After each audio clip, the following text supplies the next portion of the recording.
Get loose, let's have a time. Push every corner entry, every corner exit, take every inch out of the track, break that meter later, give it everything you've got, and then find something more. That call from the engineer, from your gut, from somewhere deep in your chest, that's not just a team radio. That's the heartbeat of every racing driver who ever sat behind a wheel. It started in karting. It's supposed to never leave you.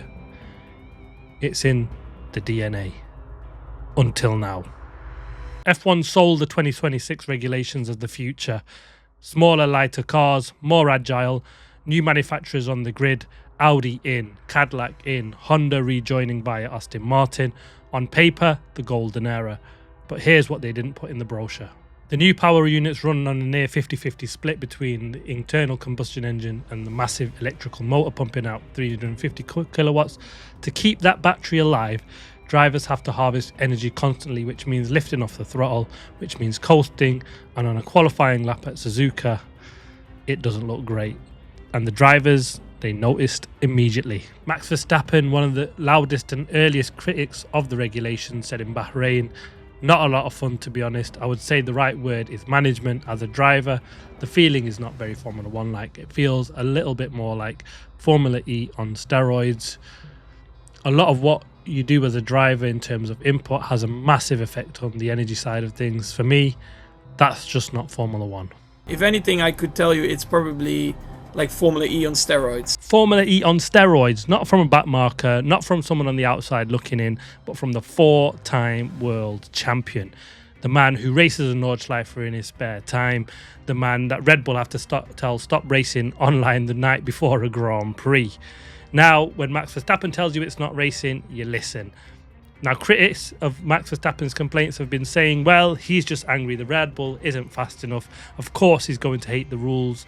Fair point, except it's not just Max. Charles Leclerc is at the front. Ferrari are fighting for podiums, and he's been arguably one of the loudest critics of the regulations, of what it's doing to the racecraft almost every weekend. Listen to what he had to say on the radio in Japan. I honestly cannot stand this rules in qualifying. Yeah, copy that. It's a fucking joke. I go fast side corners. Well, throttle earlier. For fuck's sake, I lose everything in the straight. Let that sink in. He goes faster in the corners. He gets on the throttle earlier. Everything a racing driver is supposed to do. Something that's drilled into them in karting. And he gets punished for it on the straight. Here's why. If the driver makes a tiny mistake, even a small correction, a 2mm movement on the throttle pedal, the algorithm picks it up and reallocates the energy deployment.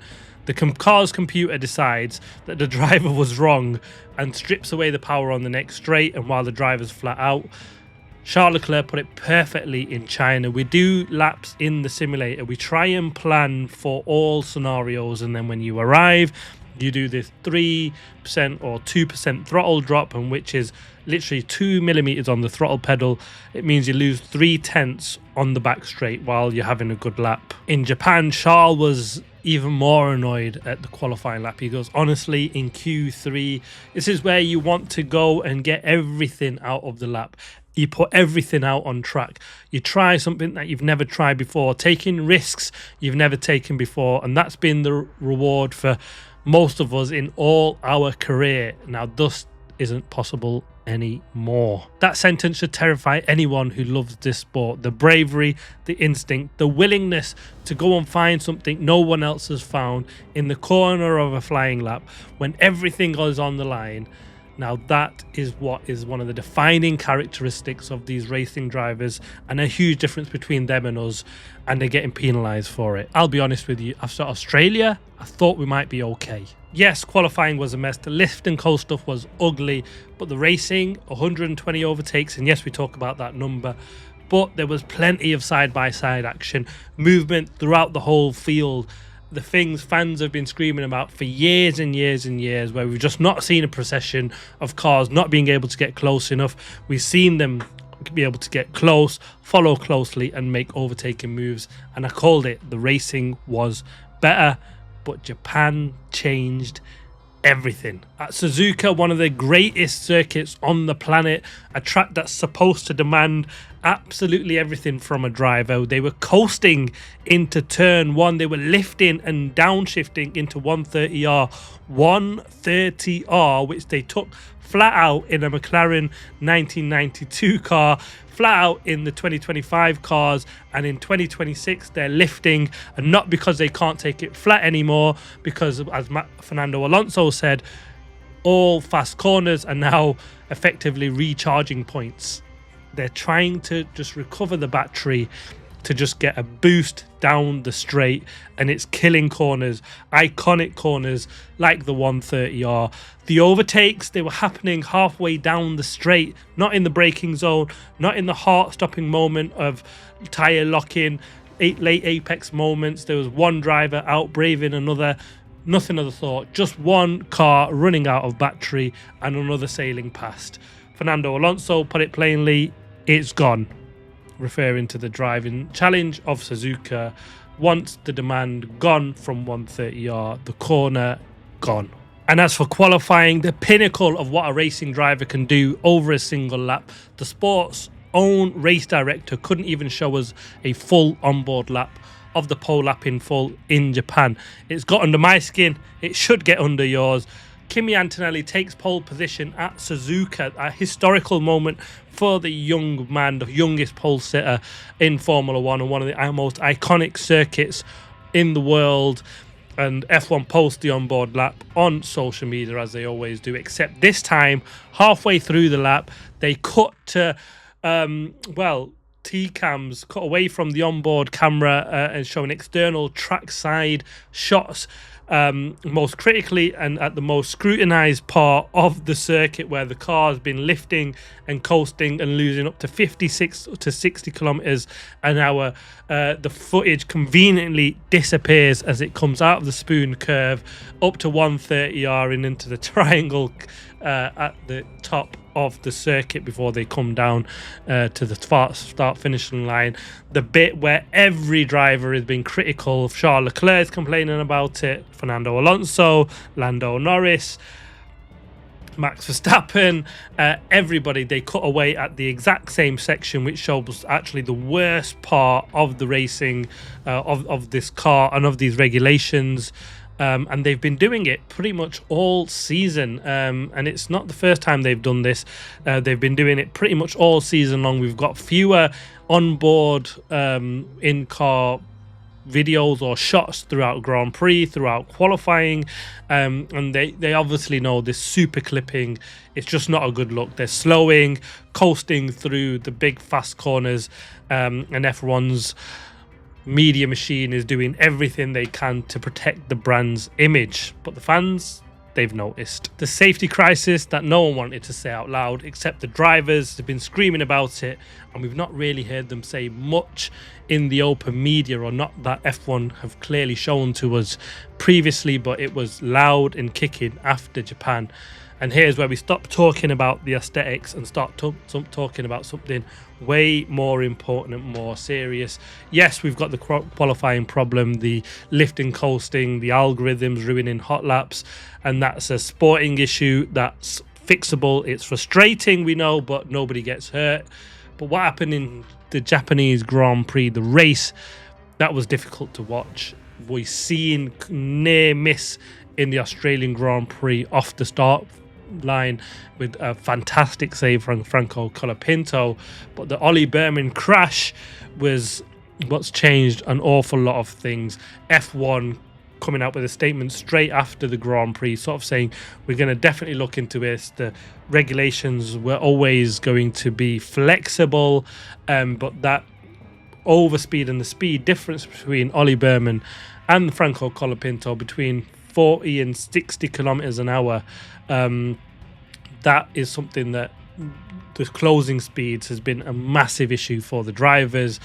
Carlos Sainz has said, this is where we just get really lucky in Formula One. We're lucky there was no serious incident, but there was some runoff. But imagine going into Baku, into Singapore, going into Vegas with these kind of closing speeds and the crashing next to a wall. We, the GPDA, have been warning the FIA about these incidents that are going to happen with these regulation sets, and it's something that needs to be fixed. Max Verstappen saying this is what you get with these things. One guy is completely stuck with no power basically, and the other one uses the mushroom mode. This is like a mushroom in Mario Kart. And the 50-60 km/h difference, it's really, really big. It can be very dangerous, and it's like moving under braking, which is heavily penalised in Formula One with massive penalties for it. Moving under braking, Max Verstappen says, like I said, one of the most dangerous things you can do on a circuit. We're seeing guys with stop-go penalties, fines, driver points for these sorts of incidents. But it's the warnings that the FIA and the GPDA, the Drivers Grand Prix Drivers Association, which is headed by Carlos Sainz at the moment, have been clearly voicing their concerns to the FIA about. And well, they were sort of saying, well, they were kind of surprised. They were said, no, we'll sort out the qualifying and leave the racing alone because it's exciting. And Sainz said after Japan, well, because the racing, it's just not okay. We can't have these sort of issues. And the F1 know it, but they just kind of won't admit it openly. Here's what tells you everything you need to know about how bad the situation actually is. 3 races in, and the F1 stakeholders are gathering throughout the month of April to hold meetings to try and find some technical fixes to the problems that we have. Team technical chiefs, engine manufacturers, FIA, F1 heads to discuss a raft of engine rule changes, hoping to get some fixes agreed and in place before the Miami Grand Prix in early May. 3 races in, emergency meetings, rule changes being rushed through. They know, and the fixes that being discussed, they're looking at making the cars deliberately slower in qualifying, cutting down the available energy to basically hobbling the MG UK, just so the laps look like they're actually racing laps. The drivers are actually pushing, and to restore this flat out look in qualifying, sort of hobbling the cars, peak F1 logic at the moment. Christian Horner has called these cars Frankenstein machines before the season even started. He was laughed at, but when the realities unfolded on track, given Horner's comments, they just add new weight to the problem.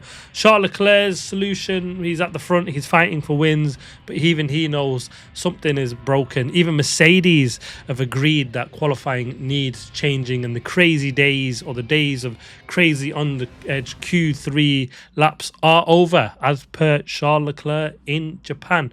So where does this leave us? The argument for 2026 regs is simple. The racing on the face of it looks exciting. The cars are overtaking each other. Movement in the field, new manufacturers, sustainability, the sport's future secured. But is it really? If the fans turn away, the TVs go off, and the audiences dwindle, well, the job, and a fantastic job that Formula One has done to achieve the heights from over the years, where, you know, we get very minimal viewership, to now where they've got multiple races in the US to finally crack that market. Viewers are jumping massively. Look at the amount of content creators on F1 now. You couldn't find any of these years ago. They're smashing that whole image, aren't they, as we speak.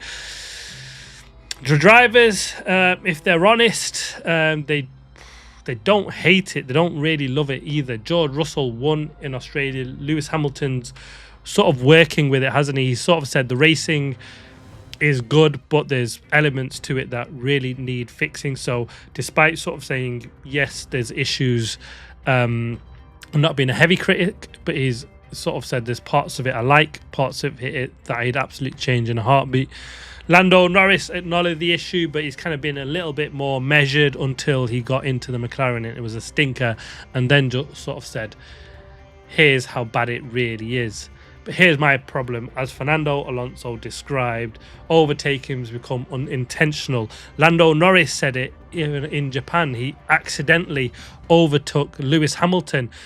We've seen a number of drivers that actually say that. I think it was one of the Haas drivers that said that in Australia he overtook by accident, a byproduct of the energy imbalance rather than racing instinct. That's not just sport. That's kind of a lottery ticket dressed up as competition. Max Verstappen, the Dutchman, believes in traditional overtaking, outbraking a rival.